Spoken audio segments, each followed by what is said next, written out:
Okay, well, so nice to connect with you all. Thank you so much, Ashley, for reaching out to us and giving us this opportunity. Should we just go around and introduce ourselves? I can start. My name is Poonam, and I have been at UH Downtown for many, many years. Probably, I think this is my 25th year, actually. So I've been in the Department of Natural Sciences most of that time. Microbiologist by training, so teaching biology, microbiology, etc. And then also doing a lot of stuff outside the classroom with the students. I really strongly believe in that. So a lot of service learning, community engagement. About 5 years ago, our Center for Community Engagement and Service Learning was started at UHD, and took over as the director. So I've been doing predominantly that. Very little teaching. I just stepped back into the classroom to actually teach a new course called Engaging Community. So you're awesome for that course. We'd love to connect and do more with you there. And I'll ask Gabriella to introduce herself, and then we can get to know UH folks. Excuse me, 1 second. Hello, I'm Gabriela Bowden. I am also a microbiologist by training, and I teach microbiology, immunology, and other biology courses. I am also the chair for the HPAC committee that supports students that have interest in professional schools after graduation from UHD. So these students are interested in medical school or dental school or veterinary school. They all fall under the umbrella of the HPAC committee. So this is the health professions committee. I am also an advisor for the AMSA chapter of UHD. So there I also have direct contact with those students that are interested in going to medical school. And I am also the director of the Joint Admissions Medical Program, or JAM. This is a Texas program that encourages students it's highly competitive, so it encourages students to stay on track during their undergraduate years so they can obtain direct admission into medical schools in the Texas state. Okay. So that's it about me. You get everything wrapped up in one little package there, Gabriella. Yes, very nice meeting both of you. I am Kenya Steele. I'm a family physician, and I serve as the Assistant Dean of Diversity and Outreach for the University of Houston College of Medicine. I actually met with your AMSA group along with Michelle Carroll Turpin just a few weeks ago to tell them about our medical school and our program. Yes, great. Very interactive and asked very good questions. So great, not good to meet you as well. We were setting up this call to form collaborations with UHD and, particularly with students that may be interested in medical school. So they don't necessarily have to be pre-med majors, but students who are interested in medical school, and particularly students who are interested in primary care. The University of Houston College of Medicine, our mission, or one aspect of our mission, is to increase the access to primary care in underserved communities in Houston and in Texas. So although our students do take every course that other medical schools have to take, it is our curriculum is very primary care focused. We also have a mission of increasing students who are underrepresented in medicine, come from underrepresented minority groups, lower socioeconomic status, and to go into practice in underserved communities. Next summer, we are planning for a program next summer, a clinical shadowing program for summer 2021 for undergraduate students who are at least juniors. Next summer, we're going to keep it relatively small, about 10 to 12 students. We're still a new school with a small faculty, and we only have 30 students in our inaugural class. So we're a very small school at this time. And we're opening up that program exclusively to students from University of Houston Downtown, Texas Southern University, and Prairie View A&M University for the summer of 2021. So we really wanted to talk to you all and collaborate you all and answer any questions about the program. And we're still developing all of the kind of admissions criteria and the application, but it should be finished very soon. But once we get it ready, we would like to send it to you all to be able to recruit students who may be interested in doing the program. Absolutely, that would be great. Our students are always looking for shadowing opportunities, and for some students it's difficult Right. to find these shadowing opportunities. So this would be outstanding. This would be great for us. Yes. And I'm sorry, I said all that before everyone else could introduce themselves. I just started talking. So let's go to the other introductions. I apologize. I'm Ashley Schwartz. I'm a program coordinator. I work for Dr. Steele in diversity and outreach. And I just started with the college a little over a month ago, so still brand new, but excited to be here. I've been with U of H for a while now, about 6 years, and I was at College of Education, and you may, Dr. Galati, work with Dr. Jonathan Schwartz, maybe in community engagement.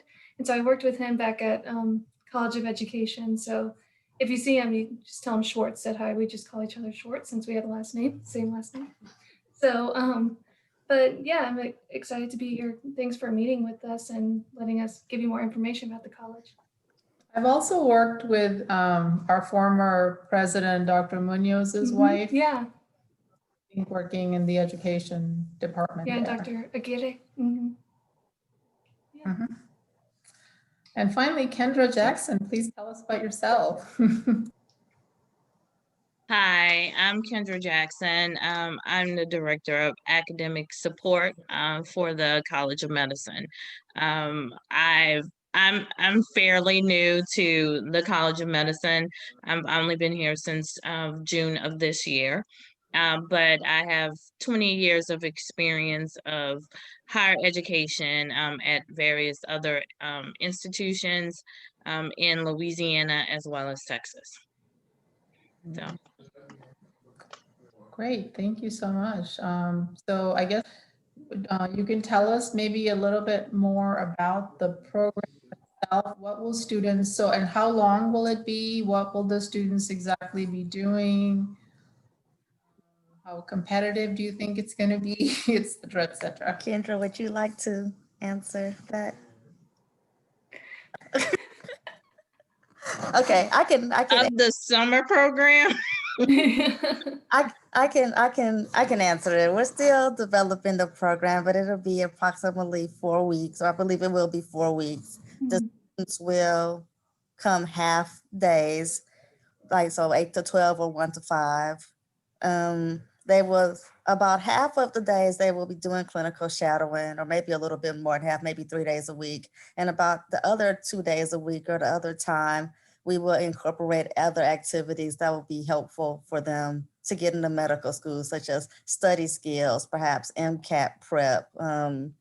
What were some of the other topics we were going to include in the clinical shadowing? Yeah, just preparing their application, Right. organization techniques. We've pulled a lot from AAMC's website on their resources that they have for students interested in medical school. And yeah, kind of integrated that into our program. Oh, fee assistance, since there's so many fees associated with applying to medical school. What are the resources for fee assistance? Yeah, meeting with other faculty at the school and some of our current students who are still around, since it is during our student summer break, but some will still be around doing things on campus. So meeting with our students and faculty, perhaps having panel discussions to answer questions about things you need to do to get into medical school.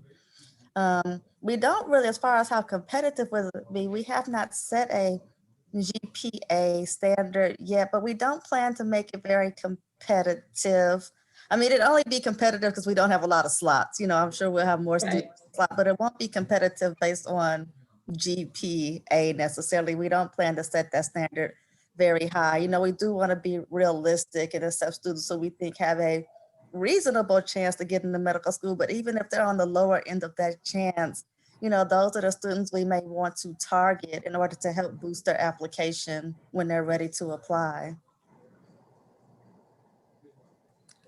That would be really good because, you know, those are the kiddos that kind of get left behind and don't get the experiences that help pad the application, you know, and give them a favorable review. So that would be really nice. So this is this a paid fellowship or shadowing, or this is, they just do it? I mean, they'll do it for without anything. I'm just getting the facts.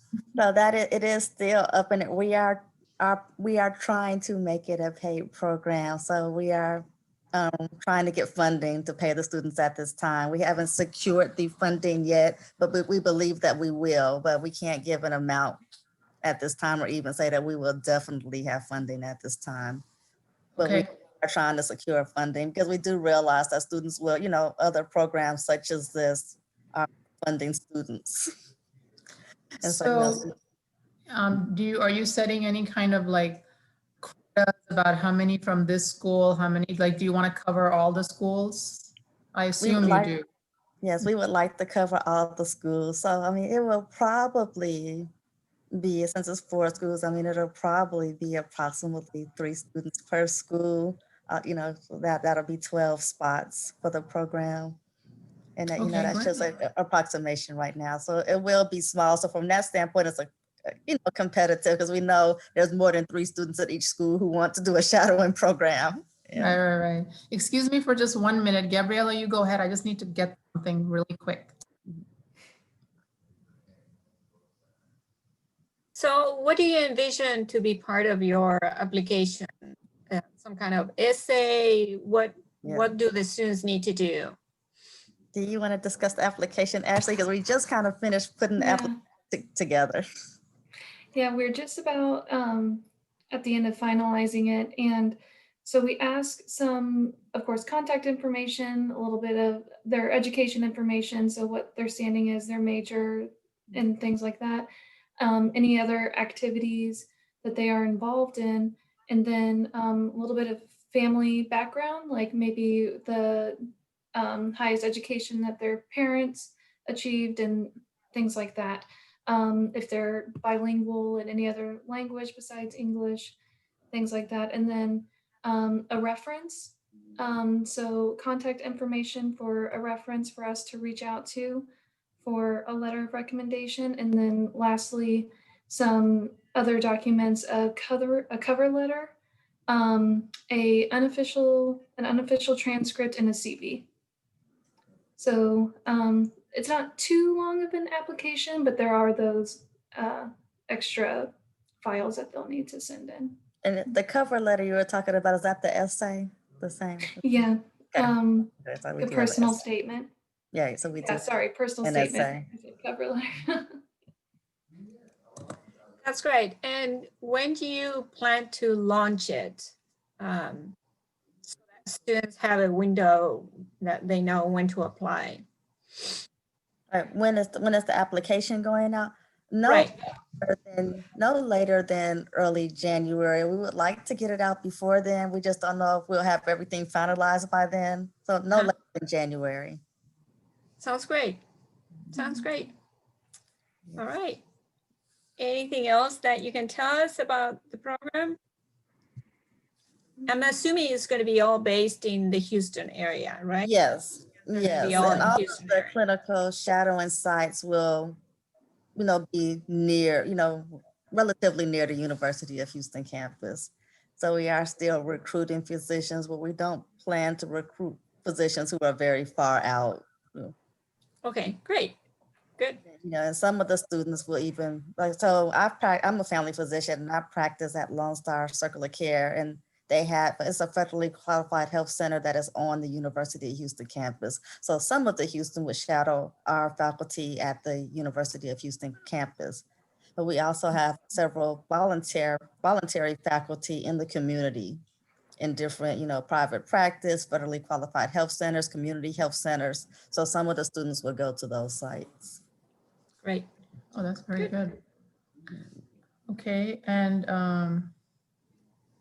Let's see. We do plan to include family medicine, pediatrics, internal medicine, OB and psychiatry, if we can get OB and psychiatrists as well. Because even though it is primary care, I consider women's health to be primary care, and many women use their OB-GYN provider as their primary care physician. And then there's just such a need for mental health. So if people are interested in psychiatry, we do have psychiatrists on our faculty. And so, you know, we probably could accommodate a couple of students with the psychiatrists on our faculty if they have that interest. So that would be something else on the application. Do they have an interest in a certain one of those areas? And we'll Right. prepare students as much as we can based on their interests. Great. Okay, very nice. Your current students that you have in this first class of 30, what do they do in the community in addition to what they're doing in the regular curriculum for medicine? Well, our regular curriculum, we've had several community engagement types of activities, but I'll start out with our curriculum because it's so primary focus, it's also community focused. So our students start the first year of school in a course called longitudinal primary care.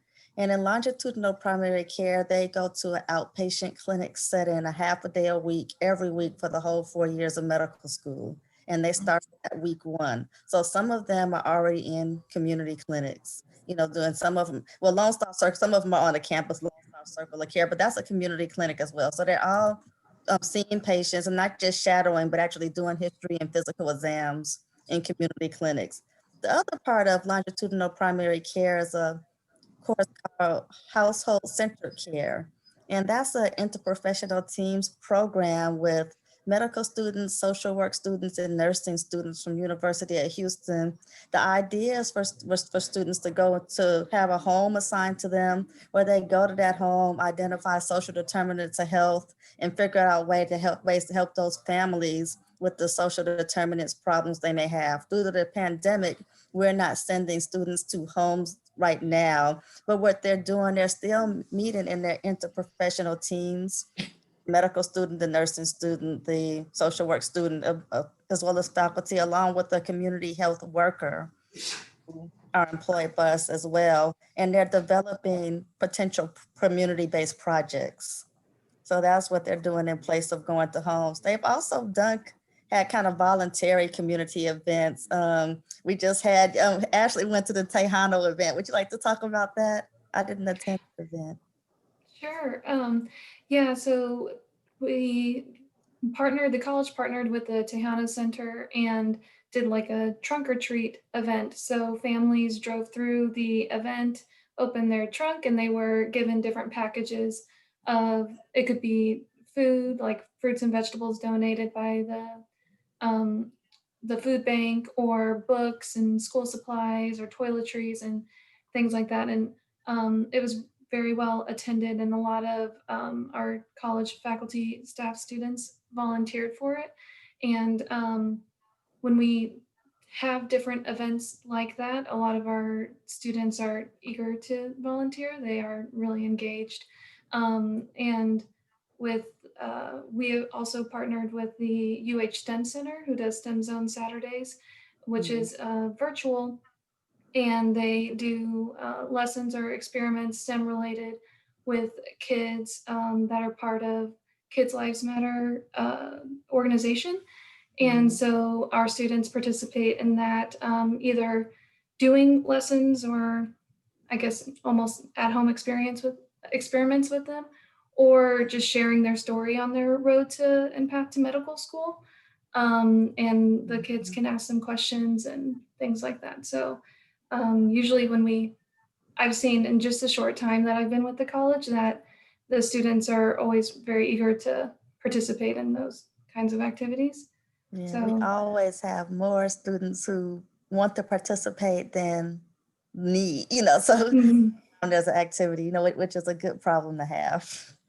Oh yeah, I agree. Yeah, actually I'm teaching a class right now, I told you, called Engaging Communities, and they just want to be out there doing stuff, they just wait to do stuff in the communities. And a lot of the students actually are from those communities anyway, so they really they feel like they're doing something for their own community, which is really. Right. Some of our, I'm So sorry. when you, No, go ahead. No, I I'm was sorry. just Go gonna say ahead. some of our students also recently participated in a wear a mask campaign, like, where they, Mhm. the importance of wearing a mask to the Good. community, kind of a PSA to why you need to wear a mask or things you need to do to be safe during this pandemic. And I think 3 of our students participated in that. And, those are available as online videos, short segment PSAs to watch.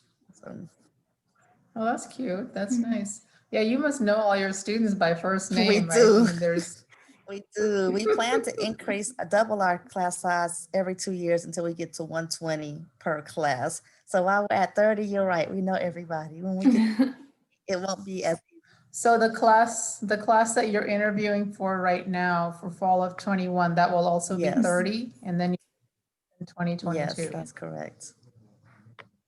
So when you interview these, or when you get these applications, I assume you're looking for a certain kind of student, right? That is going to be very engaged in the community. Absolutely, we are. We are. So we are looking for students who will be, what we call mission match, engaged in the communities.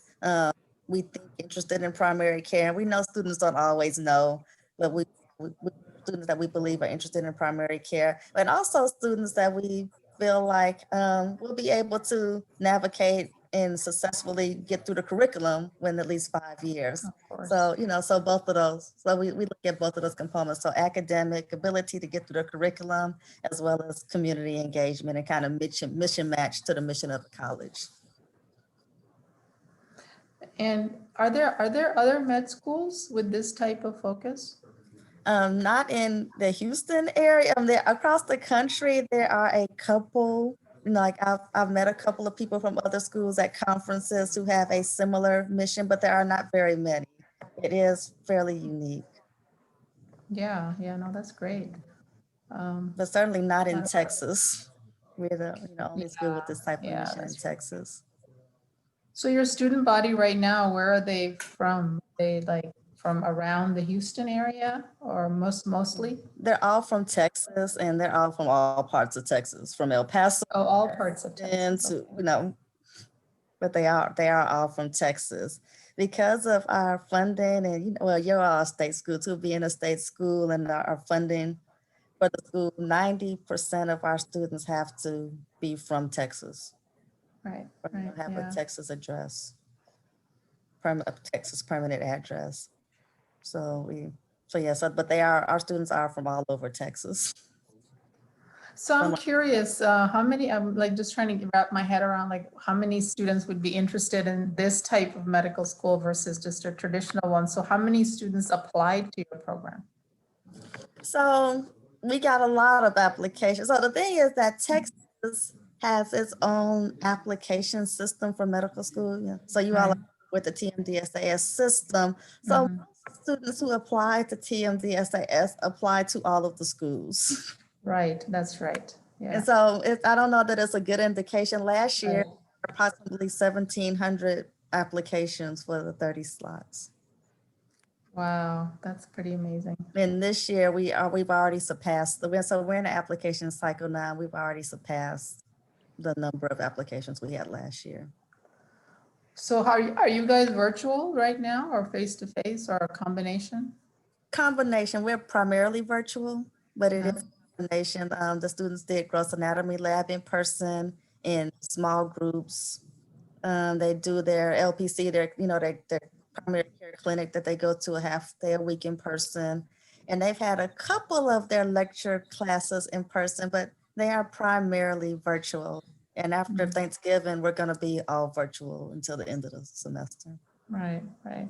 Anticipating students will go home and hopefully not get affected, but Right, right. No, I think it's a great idea. Several colleges are doing that, which is nice so that they don't have to go back after Thanksgiving and then quarantine wherever they get, where they are. So that's good. right. When is the application due for your program? So we plan to launch it no later than January. And what was the due date we said, Kendra? Was it mid-February? The 1st of February. February 1st, okay.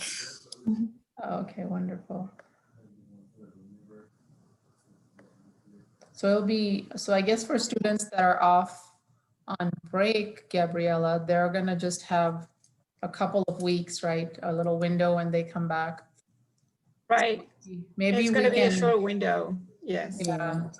But you guys have some write-up or something that, you know, maybe Gabriella can send out to the students in the club so that they're at least know that this is coming. Maybe we can do that. Yeah. Yes, that's We can put something we some can do. information together. That's something we can do. And our goal is to get the application out, perhaps even during the Christmas break. We just don't know, you know, we're just not sure we'll be able to launch it that soon. But you're right, if we don't launch it, if we launch it right after the break, it will be a very short window. Yeah, you know, and I don't know, we get, you know, because we can only send out general messages to their Gator mails, and they don't always check their Gator mails, especially I'm sure when they're on Christmas break. So Right. we can at least give them a little heads up, you know, before they go. I think, you know, probably still have, Gabriella, at least a couple of these Scholars Academy Digest still left, right? So we can probably put it in there. Yes, but I think the most efficient way to advertise this would be through the student groups, right? Through Yeah. the UHD AMSA chapter, et cetera, et cetera. So, because those are the students that are, they have the critical need of, you know, finding a physician to shadow. Right, Mm. right, yeah. If you guys can send us like a little brochure or something where you put the requirements and the deadline, we Okay. can forward it to our students right away. Okay, great. We can do Yeah. that. We will absolutely do that. Yeah, and actually our colleague who's not here, Dr. Parker, she's the director of the Scholars Academy, which is a STEM-based Scholars Academy. So yes, there are the engineering and the math majors in there. Who never know, may also be pre-med, but there's a lot of science majors there. So I think, you know, they have a digest, that's a weekly digest that they send out with, you know, information about internship programs coming up, because a lot of them have due dates also in January and February. And then, you know, field trips, et cetera, et cetera. So that's read by like what, 200 plus students that are in the Scholars Academy. So probably most of those are in the student clubs that Gabriella mentioned also. So it doesn't hurt to get it from different sources, you know. Yes, absolutely. Well, yes, so nice to meet you all. Do you all have any other questions? I think this has been a productive meeting. I'm really glad to connect with UHD. Yeah, me too. This is really nice. I'm really happy that, you know, our students will have this opportunity. I think it'll be a real feather in the cap of whoever's successful. So I assume you'll be continuing this program once you launch it this summer. Yes, our plan is to continue it and hopefully be able to, you know, offer it to more students in future years as our faculty grows and our student body grows.